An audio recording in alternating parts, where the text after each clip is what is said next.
जैन तत्व विद्या का स्वाध्याय हम सभी कर रहे हैं। मुनि प्रमाण सागर जी द्वारा विरचित। मोक्ष मार्गस्य नेतारं भेतारं कर्म भूभृतां ज्ञातारं विश्वतत्त्वानां वन्दे तद्गुणलब्धये। नमो अरिहन्ताणं नमो सिद्धाणं नमो आयर्याणं नमो उवज्जायाणं नमो लवोये सव्वसाहुणम्। पंच परमेष्ठी भगवान की जय। अगले 45 मिनट के लिए सभी प्रकार के पापों का त्याग करके सभी 9 बार नमो का मंत्र पढ़ लें।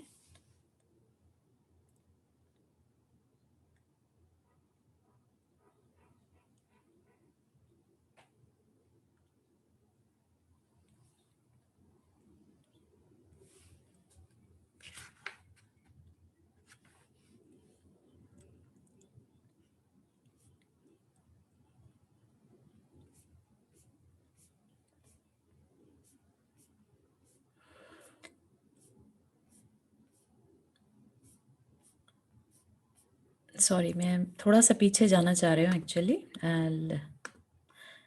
कि मुनि के 28 मूल गुण।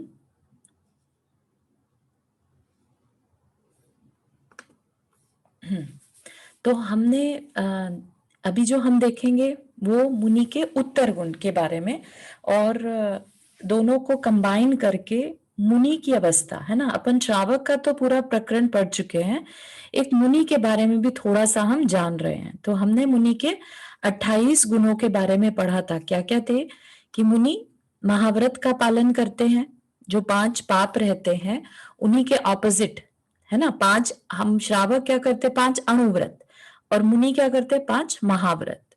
फिर 5 समिति। समिति मतलब चलना फिरना, रखना बैठना, उठना, और जो प्रतिष्ठापन, जो वो विसर्जन करते हैं मूत्र आदि का, तो वो कैसे करना, 5 समिति है ना।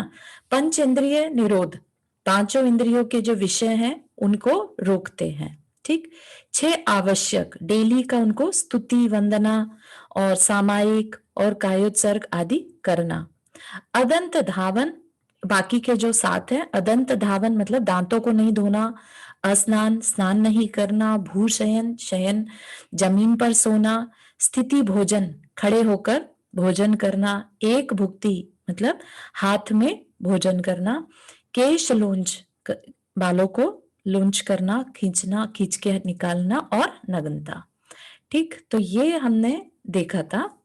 अब हम चारू जय जिनेन्द्र, हाँ, एक सेकंड ये बताओगे 5 समिति कौन सी हुई? 5 समिति होती है जो हम उठाना रखना करते हैं ना, जो हाँ, चलने से रिलेटेड है ना। 4 हाथ जमीन देखकर चलना, अच्छा, फिर हित अच्छा, मत प्रिय वचन बोलना, भाषा ये भाषा समिति। समिति अशना समिति यही ना। हाँ हाँ, है ना। हाँ, फिर हाँ, ठीक है, आहार ग्रहण करते समय ऐशना समिति, निर्दोष पूर्वक अच्छा, आहार ग्रहण करना। तो एक ह्यूमन बीइंग के लिए जो चीजें जरूरी हैं है ना, हाँ, हाँ, उनको देखभाल के करना इस समिति। ओके, ओके, ठीक है, थैंक यू। ठीक है। तो अब हम इसके बाद जो हम देख रहे थे वो है उत्तर गुण। ठीक है, तो उत्तर गुण में हमने ये रिद्धियां कर ली थी। और उत्तर गुण 12 तप और 22 परिचय, ये 34 जो हैं मुनियों के उत्तर गुण कहलाते हैं।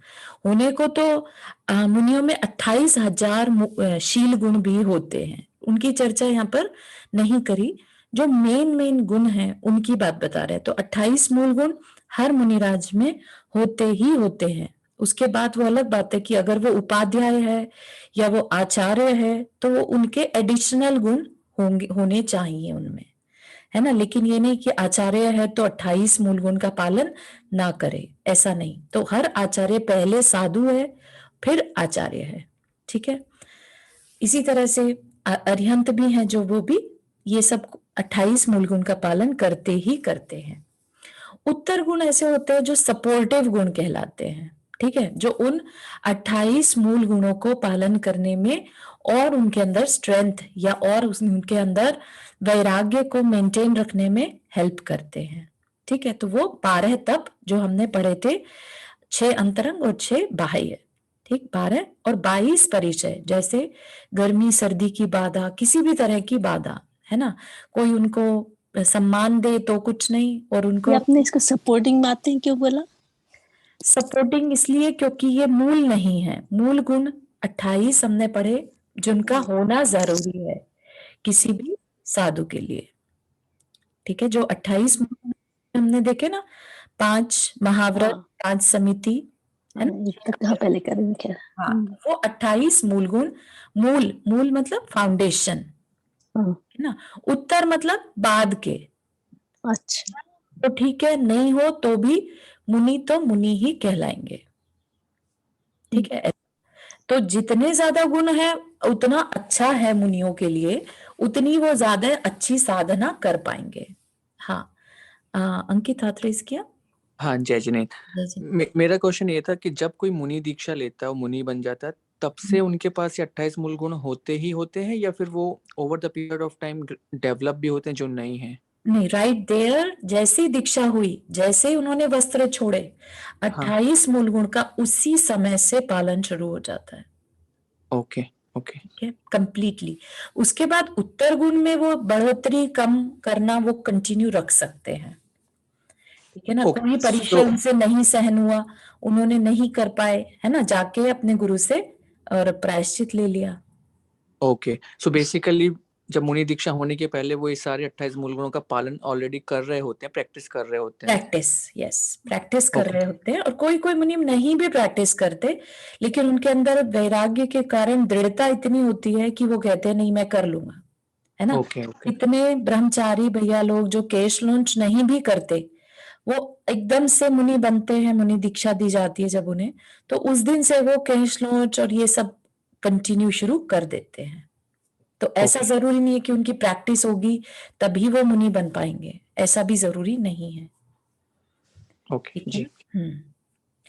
ठीक है, तो मतलब यहाँ अपन ये पर बोलेंगे कि उनके पास 28 गुण तो होते ही हैं और होते बाद में ही जब होते हैं। बाद में वो और गुण लेते हैं आ, वो उत्तर गुण ये हो गए। गुण उनके मतलब करें तो बहुत अच्छा है, लेकिन इससे उनके कहीं पर भी मुनि व्रत खंडित वो ये नहीं होगा। अच्छा मतलब एक्स्ट्रा है ये एक्स्ट्रा है बेसिकली, यस, इसीलिए इनको Okay. सपोर्टिंग बोला। Okay. ठीक है, Thank you. हाँ, ठीक है। तो ये तो लेकिन क्या मोस्टली मुनिराज करते ही हैं 12 तप, क्योंकि उनका पर्पस क्या है मुनि बनने का, है ना। माना कि उन्हें महाव्रत फॉलो करने हैं, लेकिन उसके बाद वो क्या करते हैं, 12 तपों में अपनी साधना तपस्या करते हैं। तो ये जरूरी नहीं है कि वो 12 के 12 तप ही कर पा रहे हो सकता है कोई कोई मुनिराज से उनोदर ना होता हो, है ना, वो उपवास अच्छे से कर लेते हैं। तो 12 के 12 तप में वो अच्छे हो ये जरूरी नहीं है, हो सकता है एक आधा तप उनसे ना हो पाता हो। ठीक है ना, 22 के 22 परिचय कर पाते हो ये जरूरी नहीं है। इनमें से कोई एक आधा अगर नहीं भी हो पा रहा है तो भी उनका मुनि व्रत नहीं खंडित होगा। ठीक है, तो इसलिए जैसे उन्हें उत्तर 28 गुण पहले करते हैं तो उनके केश लूज तो उसी दिन होता है ना जिस दिन साधु बनते हैं। हम्म, हाँ, लेकिन उसके बाद कंटिन्यूटी भी तो रहती है।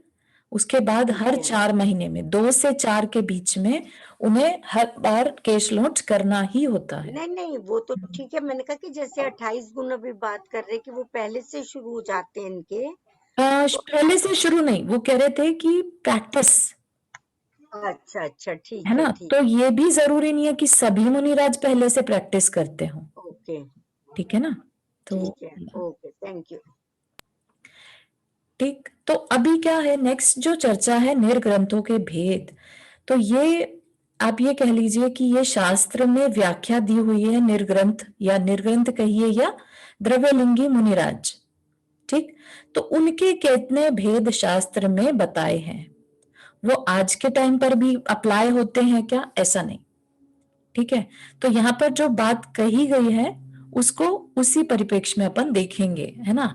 आज के ऐसा नहीं कि अब आप उनको कंपेयर करने लगे, क्योंकि जिन निर्ग्रंथ मुनियों की यहाँ पर चर्चा है वो उनके अंदर कैपेसिटी इतनी ज्यादा है कि वो पूर्व के धारी भी हो सकते हैं।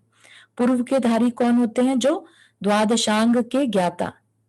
ठीक है, तो यहाँ पर जितने भी ये निर्ग्रंथ बताए हैं, निर्ग्रंथ यानी टाइप ऑफ मुनि, ठीक है, तो उनकी चर्चा बहुत हाई लेवल के मुनिराज हैं ये, जस्ट लेकिन क्योंकि शास्त्र में मुनिराजों की भेद बताए हैं और हमारा जो प्रकरण चल रहा है वो मुनिराज का चल रहा है, इसलिए यहाँ पर चर्चा की गई है। ठीक है, तो ये तत्वार सूत्र के 9th अध्याय में आता है ये वर्णन, निर्ग्रंथों के भेद।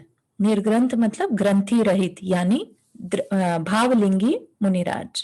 ठीक, तो भावलिंगी मुनिराज 5 प्रकार के होते हैं। राग द्वेष छल कपट आदि की गांठ से रहित, गांठ मतलब शल्य है ना, छल कपट जो हमने पढ़ा था माया, अंदर में साधु बन गए, लेकिन इफ यू रिमेम्बर वन साधु की हमने कहानी पढ़ी थी, जो एक बहुत तपस्या करने वाले साधु के स्थान पर आकर बैठ जाते हैं, है ना, और क्योंकि जो ज्यादा तपस्या करने वाला साधु उनसे पहले बैठते थे उनका बहुत सम्मान था, तो उनका भी जब वो उनके स्थान पर आकर बैठे तो जो दूसरे नंबर के साधु थे उनका भी बड़ा सम्मान होने लगा और उन्होंने उस बात को डिस्क्लोज नहीं किया, है ना, तो ये क्या कहलाएगा, छल कपट, है ना। तो ये जो निर्ग्रंथ साधु हैं, निर्ग्रंथ, ग्रंथ का मतलब ही गांठ होता है, ठीक है ना, और गांठ से रहित, शल्य से रहित। ठीक, तो राग द्वेष या मोह कह लीजिए, राग द्वेष की गांठ उनके अंदर नहीं होती, ना किसी से राग, ना किसी से द्वेष, ना किसी से छल, ना कपट आदि की गांठ से रहित, बाह्य और आंतरिक परिग्रह से मुक्त दिगंबर साधु निर्ग्रंथ कहलाते हैं। तो बाह्य परिग्रह हम सबको मालूम है ना, जो भी साधन, घर, गाड़ी, परिवार, ये सब क्या है, बाह्य, जो हमें दिखाई देते हैं। और आंतरिक परिग्रह हमारे अंदर की मेमोरीज कह लीजिए, हमारे अंदर की कषाएं कह लीजिए, गुस्सा आता है जैसे, तो हम कहते हैं ना मेरा गुस्सा, मेरा गुस्सा, मेरा मोह, मेरा प्रेम, है ना, तो मेरा वर्ड जहां है वो हमारा परिग्रह है। ठीक है, परिग्रह का और दूसरा कोई मतलब नहीं है, ये जहां पर भी हम मैं मेरा लगाते हैं वो परिग्रह। तो बाहर की चीजों के लिए अगर हम मैं मेरा लगाएं तो वह बाह्य परिग्रह, और अंतरंग की चीजों के लिए परिग्रह लगाएं तो वो अंतरंग परिग्रह। तो मेरा, मेरा लोभ, मेरा मान, मेरा इवन मेरा शरीर, है ना, तो ये सब क्या, आंतरिक परिग्रह के नाम से। ठीक, तो इन सब से मुक्त जो हैं ऐसे साधु, दिगंबर साधु निर्ग्रंथ कहलाते हैं। ठीक, निर्ग्रंथ 5 प्रकार के होते हैं, पुलाक, वकुश, कुशील, निर्ग्रंथ और स्नातक। ठीक है, सबके सब भावलिंगी होते हैं, ये याद रखिएगा। भावलिंगी और द्रव्यलिंगी तो सबको मालूम होगा। द्रव्यलिंगी में जो सिर्फ बाहर के परिग्रह को छोड़कर, ठीक है, अंतरंग परिग्रह को मेंटेन रखे, मिथ्यात्व को, मोह को, राग द्वेष को कंटिन्यू करे, तो वो क्या कहलाता है, द्रव्यलिंगी साधु। उसकी चर्चा यहाँ पर नहीं है। ठीक, तो पुलाक मुनि क्या होते हैं, पुलाक मुनि उत्तर गुणों की भावना से रहित, जिनके अंदर ये जो उत्तर गुण है इनके लिए कोई भी उसको फॉलो करने की भावना उनके अंदर नहीं रहती। ठीक है, तो अगेन इनको आज के टाइम से कंपेयर मत करिएगा, क्योंकि ये जो साधु यहाँ पर चर्चा है, पुलाक, वकुश, कुशील, निग्रंथ, स्नातक, ये बहुत हाई लेवल के साधु हैं। कहने का तात्पर्य सिर्फ इतना समझिएगा कि बाहर में अगर हमें कोई भी साधु, आज के टाइम में तो पंचम काल है तो वैसे ही सहनन बहुत कम है, लेकिन इमेजिन करिए 4th, चतुर्थ काल के कोई साधु हैं, है ना, द्रव्य भावलिंगी साधु हैं, और उनसे कोई तकलीफ अगर नहीं भी सहन हो रही है, विच इज उत्तर गुण, है ना, तो इसका ये मतलब नहीं है कि वो अपना कल्याण नहीं कर सकते। ठीक है, तो इसलिए पुलाक साधु जो हैं उत्तर भावना, उत्तर गुण की भावना से रहित होते हैं। तो चारों, इसका मतलब ये कि जो ये 34 हैं, 12 तप और 22 परिषद जी। है, तो इसको जो फॉलो करते हैं वो उत्तर गुण हुए, या जो नहीं फॉलो करते वो उत्तर गुण हुए? जो फॉलो करते हैं मुनि राज, उनको कहेंगे कि ये उत्तर गुण का पालन करते हैं। तो पुलाक में तुमने बताया कि मूल गुणों में हाँ, जो ये दोष लगाने वाले मुनि पुलाक हैं, क्या मतलब? दोष तो नहीं कहेंगे, एक मिनट, वो सेकंड लाइन है, अभी देखते हैं उसको। अंकित, आपने हाथ रेज किया? हाँ, निर्ग्रंथ का एक्चुअल मीनिंग मुनि है, राइट? निर्ग्रंथ का एक्चुअल मुनि दिगंबर मुनिराज होता है, जिनके पास किसी तरह का कोई परिग्रह नहीं होता। परिग्रह ओके रहित साधु को निर्ग्रंथ कहते हैं, ठीक है। ओके, और और दूसरा उसी में ये मीनिंग निकाले पांच तो कैटेगरी है, निशल्य। उसी ये की 5 है, 5 कैटेगरी है। करेक्ट, जो कि शास्त्र में बताई है, ठीक है। ओके, अभी आप एक चीज और आपने बोली थी, भावलिंगी। तो भावलिंगी का क्या तात्पर्य है? हाँ, भाव से जो साधु है, भाव मतलब कि अंदर के उनके परिणाम बदल चुके हैं, सम्यक ओके, दृष्टि है, हाँ, जो छठे सातवें गुण स्थान में होते हैं मुनिराज, उनको भावलिंगी बोलते हैं, ठीक है। और जो द्रव्यलिंगी होंगे, जो सिर्फ द्रव्य से लिंग, लिंग मतलब भेष, ठीक है। भाव से जो साधु हैं वो द्रव्यलिंगी, और जो सिर्फ बाहर के वेश से साधु हैं वो द्रव्यलिंगी। लिंगी मतलब भेष और द्रव्य मतलब शरीर, है ना। शरीर से देखने में सिर्फ वो साधु हैं, बाकी उनके अंदर के विचार जो हैं वो निर्ग्रंथ नहीं है, ठीक है। इसलिए जो निर्ग्रंथ होंगे वो भावलिंगी ही होंगे। Make sense? ओके।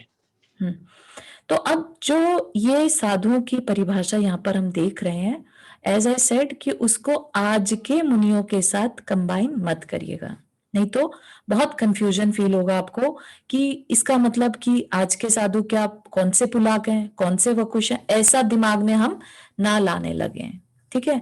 क्योंकि अगर हम और ज्यादा डिटेल में जाएंगे तो पता चलेगा कि पुलाक मुनि भी जो है वो द्वादशांग के पाठी हो सकते हैं, अपना कल्याण करने वाले हो सकते हैं। तो हम किसी भी मुनिराज में, भले यहाँ पर लिखा है कि दोष, मूल गुणों में दोष है, राइट, लेकिन हम यहाँ पर उनके अंदर कोई भी किसी भी तरह की दुर्भावना नहीं लाना चाहते, राइट। हाँ, नंदा जी, आपने हाथ रेस किया?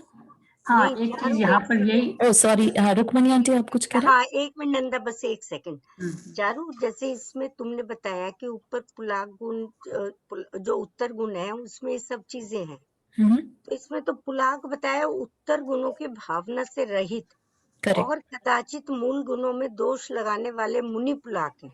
हम्म, इसमें तो भावना से रहित कह दिया पुलाक है। हाँ, मैं अभी एक्सप्लेन करते हैं उसको, ठीक है। ठीक है। हाँ, नंदा जी, अब आप बोलिए। हाँ, मैं यही कह रही थी कि हमारे यहाँ, हमारे धर्म में हर किसी के लिए है कि अपनी क्षमता के अनुसार तपस्या करनी चाहिए। हम्म, तो अगर किसी ने मतलब मुनि के उनमें गुण हैं, हम्म, अगर नहीं वो और ज्यादा गुणों को और एक्सट्रीम में जा पा रहे हैं, तो भी मतलब मुनि तो है ही। बिल्कुल सही है, बिल्कुल सही है। अगर आपको याद हो शिव भूति मुनिराज की, है ना, शिव हाँ, भूति मुनिराज जी ने कुछ भी याद नहीं रहता था, तो उन्हें तो मुनिचर्या भी याद नहीं रहती थी कि क्या करना, है ना, किस तरह से केश लॉन्च करना, क्या करना, सब, तब भी उन्होंने अपना कल्याण कर लिया, बहुत है अच्छे ना। से बोलिए। तो और excuse, exceptions are always there, ठीक है ना। उसको हम इसके ये नहीं कह सकते कि ये मार्ग हो गया, ठीक है ना। तो उसको हम मार्ग नहीं माने, तो इसलिए मूल गुणों का होना जरूरी ही है। यहाँ पर क्या कह रहे हैं, कदाचित, कदाचित मतलब किसी किसी में अगर कोई मूल गुणों में दोष लगाने वाले हो, ऐसे मुनिराज को पुलाक कहते हैं। क्योंकि कभी कभी इस तरह की सिचुएशन हो जाती है, कभी कोई बीमारी हो जाती है, तो हाँ उस जी, वजह से अगर उनको उस बिल्कुल सही, के लिए कुछ डिफरेंट करना पड़ता है, तो वो बिल्कुल सही, उसके लिए हमको अपने मन में नहीं ऐसा कुछ सोचना यस, है ना। तो यहाँ पर आप ये वर्ड देखिए ना, इस पर जोर दीजिए, निर्ग्रंथ 5 प्रकार के होते हैं, और निर्ग्रंथ का मतलब क्या है, ऑलरेडी भावलिंगी इनके एक्सट्रीम साधु, में पहुंचते हैं। हाँ, ठीक है। तो भावलिंगी साधु है पुलाक, और भावलिंगी साधु का मतलब क्या होता है, जो छठे सातवें गुण स्थान में है। अदरवाइज तो द्रव्यलिंगी बोलते हैं, और द्रव्यलिंगी पहले गुण स्थान में होते हैं, ठीक है। तो इसलिए इसमें बिल्कुल भी संशय नहीं रखिएगा कि ये मुनि है कि नहीं है। यहाँ पर पहले ही कह दिया, निर्ग्रंथ 5 प्रकार के होते हैं। तो इवन दो उनके अंदर उत्तर गुणों की भावना नहीं है, तो भी वो निर्ग्रंथ मुनिराज ही कहलाते हैं। तो ये एक्सेप्शन केसेस की बात है, ठीक है। तो ये मुनिराज भी आगे चल के अगर अपना कल्याण, मतलब इनमें अगर श्रुत की आप देखें तो इनके अंदर उत्कृष्ट रूप से ये 10 पूर्व को जानने वाले मुनिराज हो सकते हैं, ठीक है। तो ये एक्सेप्शन मुनिराज कह सकते हैं। नहीं, पर चारू एक चीज मुझे अभी भी समझ नहीं आई। जी जैसे उत्तर गुण जो बताए तुमने, ये जो भी, तब थोड़ा सा ऊपर करोगे, एक सेकंड। जैसे ये बताया, बस बस बस, जैसे बताया 12 तप और 22 परिषद है, हाँ हाँ ये 34 मुनियों के उत्तर गण कहलाए, ठीक है। हाँ हाँ तो ये जो पुलाक है वो तो उत्तर गुणों की भावना से रहित हो गए ना, तो इन्हें तो पुलाक जिनके पास उत्तर गुण है उनसे रहित पुलाक जो कहेंगे, वो उत्तर गुणों से रहित वालों को कहेंगे पुलाक। बिल्कुल सही है। ये इन मूल इन गुणों में मुनिराज के शामिल पास करते उत्तर हैं, गुण नहीं है। जिनके पास उत्तर गुण नहीं है वो राइट, पुलाक कहलाएंगे। बिल्कुल सही, ठीक है, ठीक है। इसी में आगे कह रहे हैं कि कदाचित मूल गुणों में हाँ भी दोष लगाने वाले, मतलब उनके हाँ मूल गुणों में दोष लग सकता है। करेक्ट, बिल्कुल सही है कि कदाचित, ऐसा नहीं कि हमेशा, कदाचित, कभी कभी है ना। हाँ, कभी हाँ। कोई ऐसी परिस्थिति बन गई कि उनके मूल गुण में भी दोष लग जाए, तो भी ऐसे मुनिराज जिनके अंदर के भाव नहीं दिखते, बाहर से हमें लग सकता है कि अरे देखो इन्होंने स्नान कर लिया, है ना, या इन्होंने अपने दांत धो लिए, कुछ भी हो सकता है, राइट। लेकिन अंदर के भाव, इनके अंदर से ये भाव लिंगी साधु ही रहते हैं। तो हमें यहाँ पर मेन फोकस क्या रखना है, भावों पर रखना है, ठीक है। हाँ नंदा जी, आपने हाथ रेज किया। हाँ, एक छोटी सी इंसिडेंट था, अभी अनु भैया से सुना था, अगर आप कहें तो शेयर कर दें आप। Sure. कि एक मुनिराज थे और वो घास पर लेटने लगे थे कुछ समय के लिए, तो सारे लोगों को बड़ा परेशानी हो गई कि अरे साधु होके इन्होंने ऐसा कैसे कर दिया। बाद में पता चला कि उनके अंदर इतनी ज्यादा बीमारी थी और इतना अंदर वो था, तो फिर एक मतलब वो आए, क्या कहते हैं उसको, नहीं, जो आयुर्वेदिक डॉक्टर टाइप के, उन्होंने उनकी बीमारी को जानकर फिर उनका वो जो उनको सही मेडिकेशन होता है वो दिया और उनको वो ठीक हुआ। तो इस की बात है कि मतलब कभी कुछ हो जाता है और मतलब चीज आउट ऑफ कंट्रोल हो जाती है, उस समय में अगर से कुछ इस तरह का हो जाता है तो हम लोग नहीं एकदम आउट ऑफ कंट्रोल। हाँ बिल्कुल सही है। मूल गुण में बहुत सारी चीजें हैं, हो सकता है किस मूल गुण की बात कर रहे हैं वो भी ऐसा नहीं है ना, 6 आवश्यक में से कोई एक छूट गया, है ना। तो इस तरह से ऐसा नहीं है कि उनकी दीक्षा इसमें खत्म हो जाएगी, क्योंकि उनके भाव नहीं बदले, भावों से अभी भी वो मुनिराज ही हैं, ठीक है। फिर आते हैं वैसे भी कहते हैं साधु के वो अवगुण निकाल मतलब दिखाने नहीं चाहिए, जैसे उनकी गलतियां। बिल्कुल बिल्कुल, हम श्रावक तो वैसे ही नहीं कर सकते, है ना। उनके अगर कहीं तकलीफ है भी तो उनके आचार्य से बात कर सकते हैं, है ना, कि हमें ऐसा फीलिंग आ रही है कि ऐसा क्यों, है ना, तो वो ऐसी बात डायरेक्ट कर सकते हैं, ठीक है। वकुश में क्या है, मूल गुणों का निर्दोष पालन करने वाले। अभी पुलाक में क्या था, कदाचित मूल गुण में दोष लग जाना। वकुश में मूल गुणों का निर्दोष पालन करने वाले, लेकिन शरीर और उपकरणों में आसक्त, रिद्धि और यश के अभिलाषी तथा परिवार से घिरे रहने वाले मुनि वकुश कहलाते हैं। तो शरीर और उपकरणों में आसक्त, रिद्धि, यश के अभिलाषी, ये सब किस में आते हैं, उत्तर गुण में, ठीक है। और परिवार से यहाँ पर मतलब ये नहीं है कि अपनी फैमिली के पुराने मेंबर्स के साथ ही रहना चाह रहे हैं, वो नहीं, लेकिन बाकी के जो मेंबर्स हैं, जैसे कि कहीं कहीं जगहों पर कई बार ऐसा होता है ना कि किसी किसी मुनिराज का किसी अलग मुनिराज के साथ स्नेह हो जाता है कि भाई साथ ही रहेंगे, है ना, या उनकी टेक केयर करने की भावना अंदर से ज्यादा रहती है, तो इस तरह की जो भावना आ जाती है वह मुनि वकुश कहलाते हैं, ठीक। तो मूल गुणों का तो निर्दोष पालन है, लेकिन उपकरण में आसक्ति, जैसे अपने कमंडल में आसक्ति या अपने पीछे में आसक्ति, ये उपकरण कहलाते हैं, राइट, या अपने शरीर को साज संभाल करना। ठीक है, तो इस तरह से जो अंदर के भाव हैं उसके आधार पर ऐसे मुनि को वकुश कहा। लेकिन अगेन ध्यान रखिएगा कि वकुश भी भावलिंगी साधु ही होते हैं। ठीक है, तो मुनियों की व्यवस्था बहुत विचित्र है। ये सब जो वर्णन है ये मूलाचार में जो मुनियों का ग्रंथ है, जो उनके आचार व्यवहार का ग्रंथ है, उसमें ज्यादा डिटेल से बताया है, जो कि हम श्रावकों के जज करने लायक हम नहीं हैं। ठीक है ना, तो अपन को जस्ट ये क्योंकि शास्त्र में बताया है, तत्वार सूत्र के 9वें अध्याय में आता है तो अपन पढ़ रहे हैं, है ना। कुशील, अब यहाँ कुशील का मतलब जो आज के टर्म में कुशील चलता है, जो ब्रह्मचर्य का ऑपोजिट, ये वो नहीं है। कुशील मुनि 2 प्रकार के होते हैं, प्रतिसेवना कुशील और कषाय कुशील।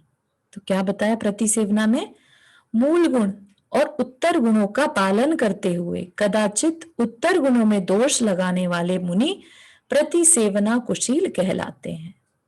ठीक है, किसी की हेल्प करते समय उनके अंदर स्नेह का भाव आएगा जैसा, तो उसी टाइप से जैसे अभी हमने वकुश का पढ़ा, उसी टाइप से उत्तर गुणों में दोष लग जाए। ठीक, अंदर में तो भावना है कि ना लगे, लेकिन फिर भी दोष लग जाए कदाचित, तो वो प्रतिसेवना कुशील साधु, भावलिंगी साधु कहलाते हैं। कषाय कुशील में अन्य समस्त कषायों पर विजय पाकर मात्र संज्वलन कषाय के अधीन मुनियों को कषाय कुशील कहते हैं। अब सुनने में तो ऐसा लग रहा है कि पता नहीं ये मुनि किस तरह के होते होंगे, है ना, लेकिन ये मुनिराज हैं, ये बहुत हाई लेवल के, यहाँ तक कि 10वें गुण स्थान तक जाने की क्षमता रखते हैं। ठीक है, तो जो श्रेणी आरोहण करने की सामर्थ्य भी इन कषाय कुशील मुनिराज में होती है। ठीक है ना, तो यहाँ पर सिर्फ उनमें क्या कमी है कि संज्वलन कषाय अभी भी उनमें है, विच इज नॉर्मल फॉर मुनिराज, है ना। तो इसलिए प्रतिसेवना कुशील और कषाय कुशील। ठीक, फिर है निर्ग्रंथ। भले ही अभी ऊपर कह दिया निर्ग्रंथ साधु सबको, लेकिन निर्ग्रंथ में भी एक टाइप भी है निर्ग्रंथ। तो वो क्या है, अंतर्मुहूर्त के अनंतर केवल ज्ञान प्राप्त करने वाले मोह विजेता मुनि निर्ग्रंथ कहलाते हैं। तो ये कौन से मुनिराज हुए, जो 11वें 12वें गुण स्थान में जो क्या करने वाले हैं, अभी अपने मोह को खत्म करके और केवल ज्ञान को प्राप्त करने वाले हैं। तो 11वां तो नहीं कहेंगे, लेकिन 12वें गुण स्थान वाले मुनिराज जो हैं वो निर्ग्रंथ मुनिराज कहलाते हैं।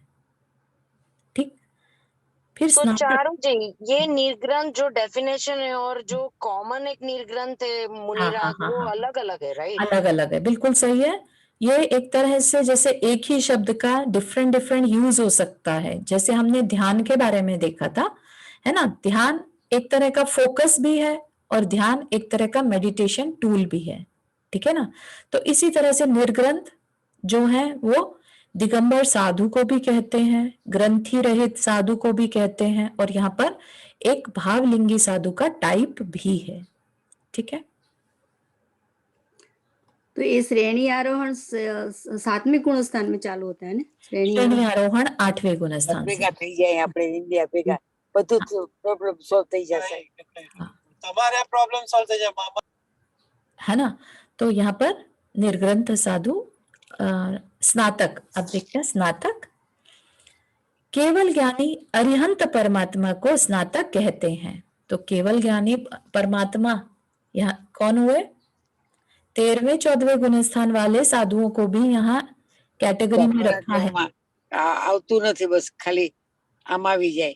हाँ, है ना, तो इसका क्या मतलब है, एक तरह से इनमें जो साधु हैं स्नातक, वो केवली मुनिराज हैं।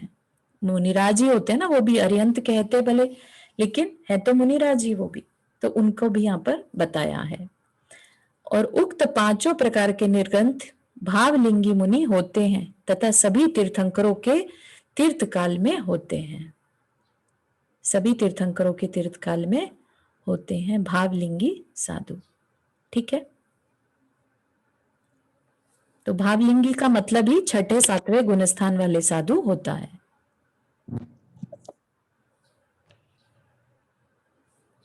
ठीक है, अब है पंचाचार। पंचाचार होता है, हम आचार्य जो होते हैं, राइट, आचार्यों के 36 गुण में पंचाचार भी 5 गुण आते हैं। ठीक, तो आचार उसमें क्या करते हैं वो देख लेते हैं। आचार अपनी शक्ति के अनुसार सम्यक दर्शन आदि में किया जाने वाला यत्न या आचरण आचार कहलाता है। ठीक है, शक्ति के अनुसार सम्यक दर्शन आदि, तो दर्शन में फिर ज्ञान में, इसलिए आदि लगा दिया। ठीक, तो 5 प्रकार का आचार होता है, दर्शनाचार, ज्ञानाचार, चरित्राचार, तपाचार और वीर्याचार।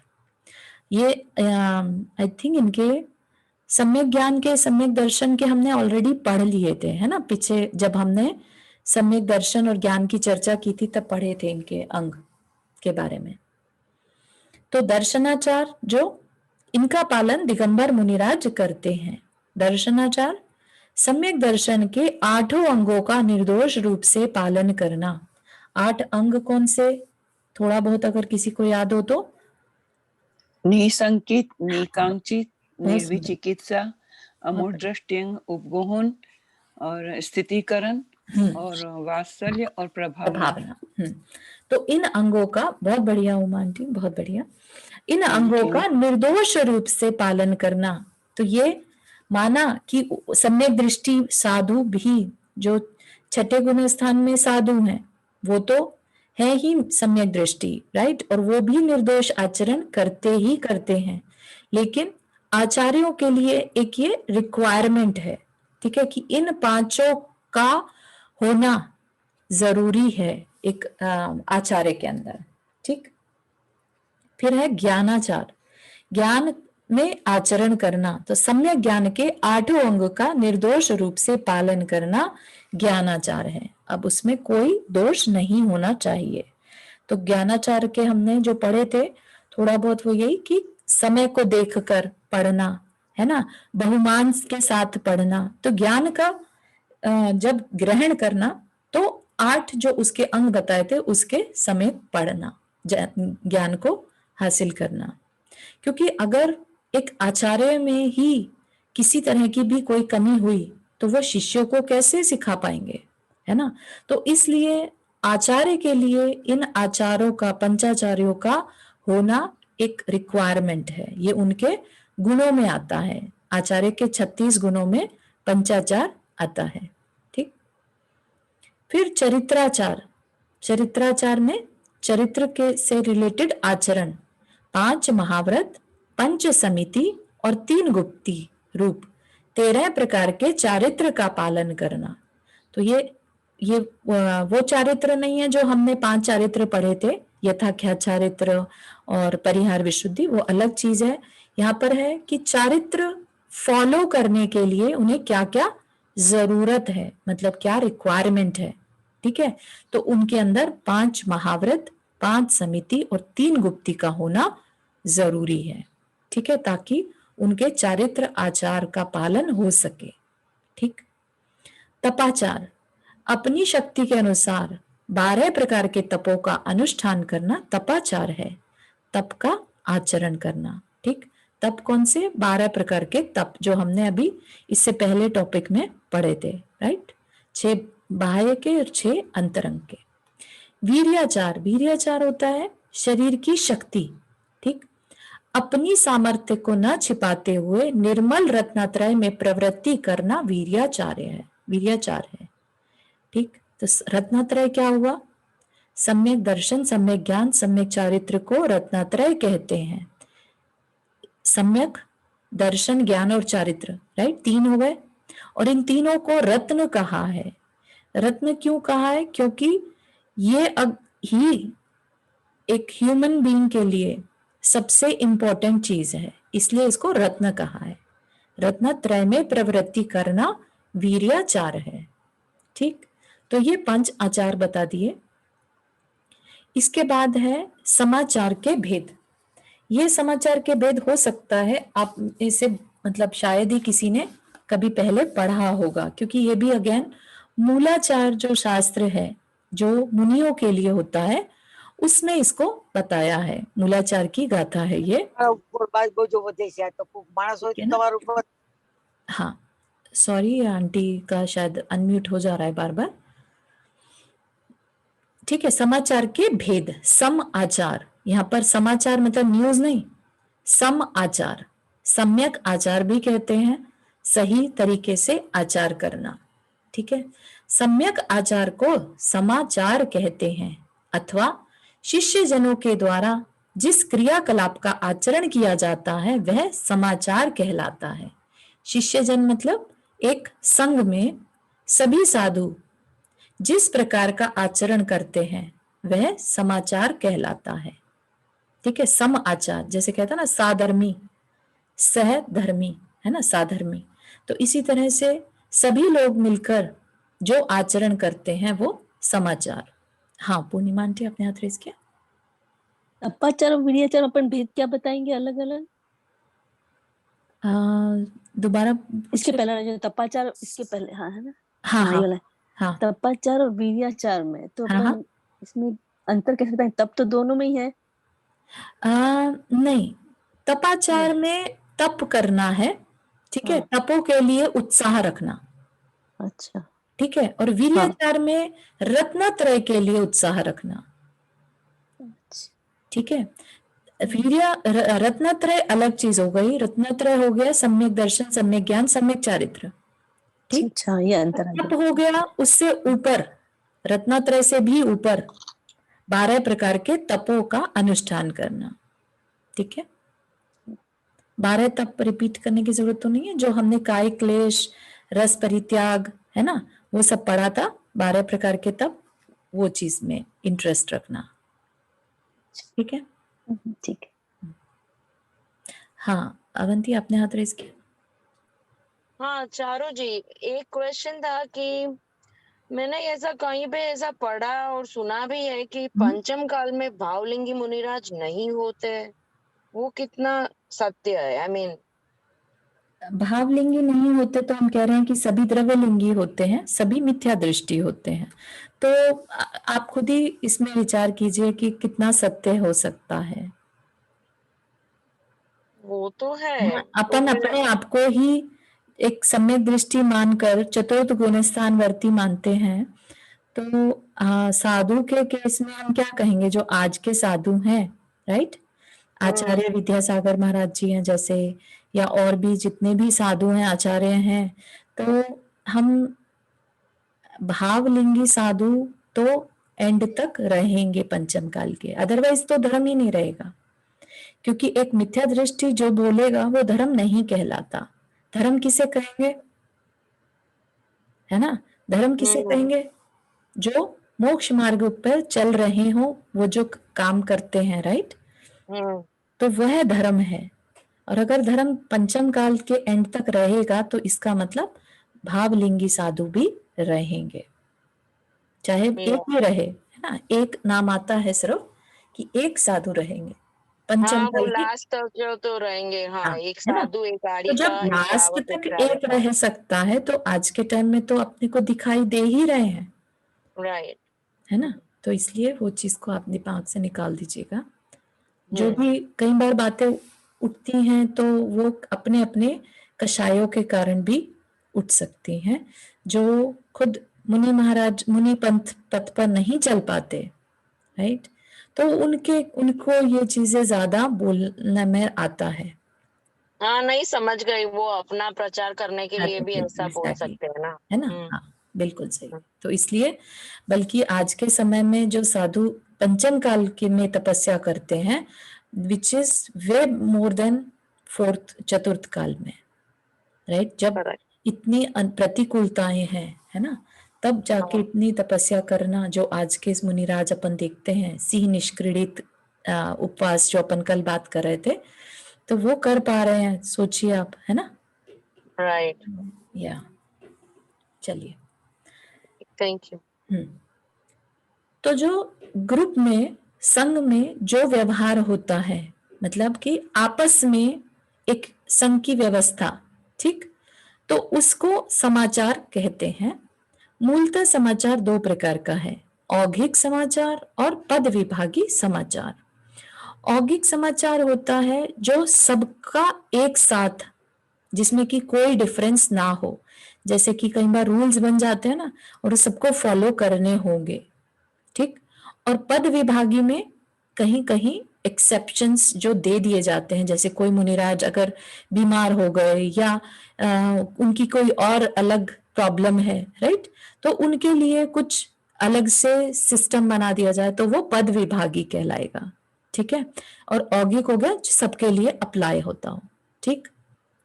तो औगिक समाचार क्या है? औगिक बिहेवियर क्या है जो सब लोग करते हैं नॉर्मली, जो एक मुनिराज के संग में देखा जाता है, वो क्या है? तो क्या कह रहे हैं?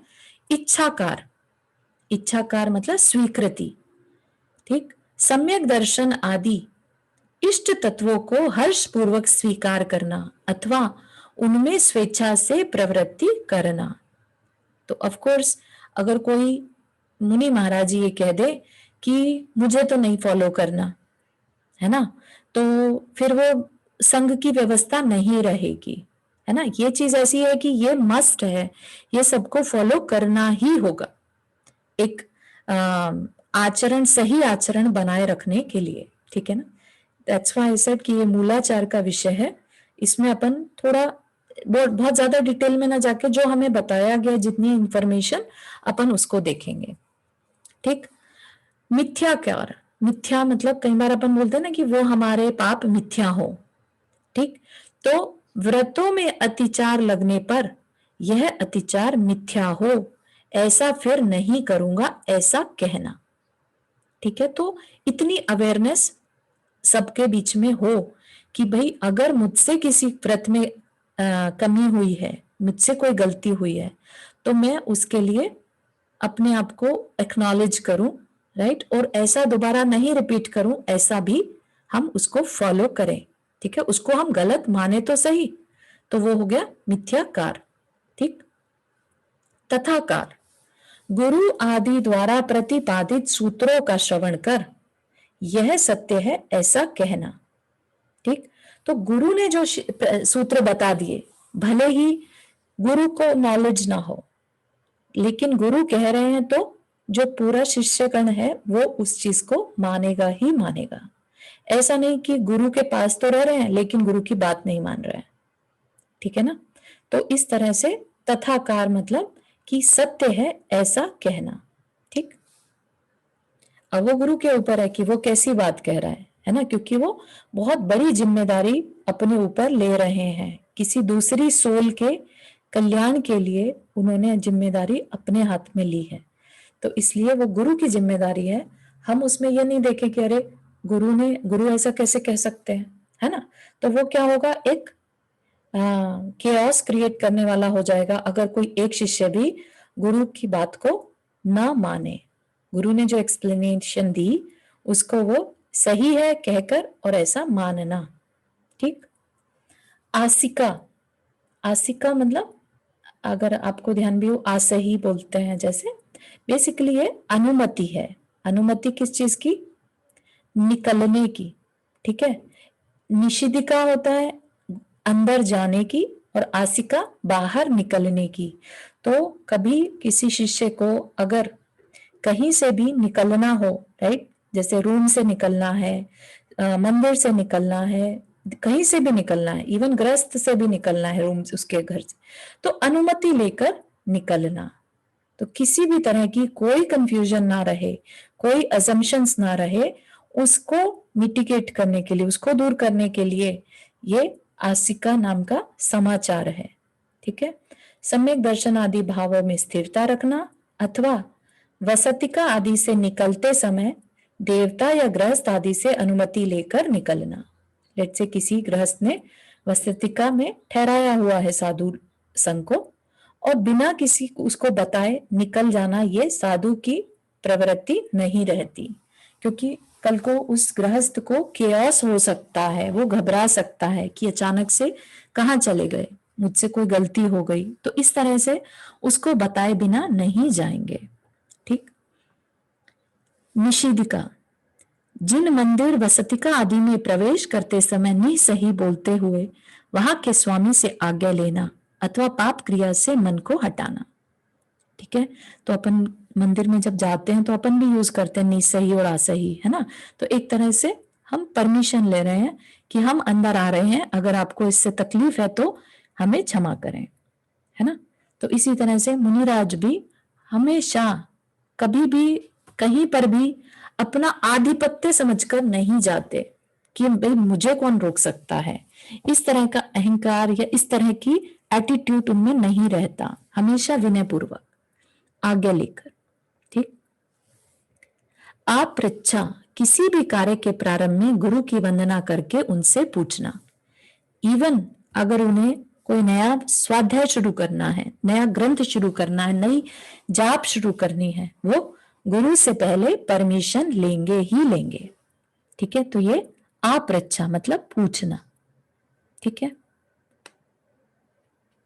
आई थिंक अभी यहां तक ही रखेंगे, हमारा समय हुआ है। किसी को कोई क्वेश्चन यहां तक के?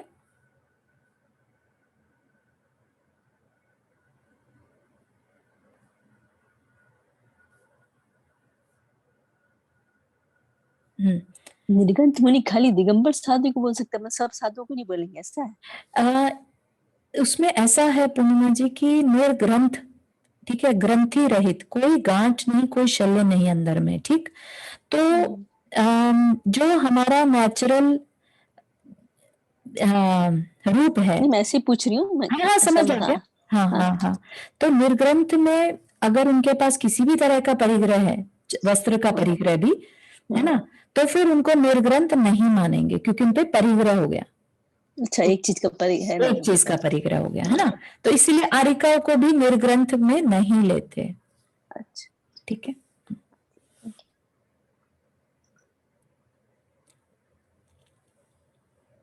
और किसी को कोई question before we end the class? चलिए, जिनवानी स्तुति। जावाणी के ज्ञान से सूझे लोकालोक, सो वाणी मस्तक धरो सदा देत हु धोख। हे जिनवाणी भारती तो ही जपो दिन रैन, जो तेरा शरणा गए सो पावे सुख चैन। 9 बार नमो करना।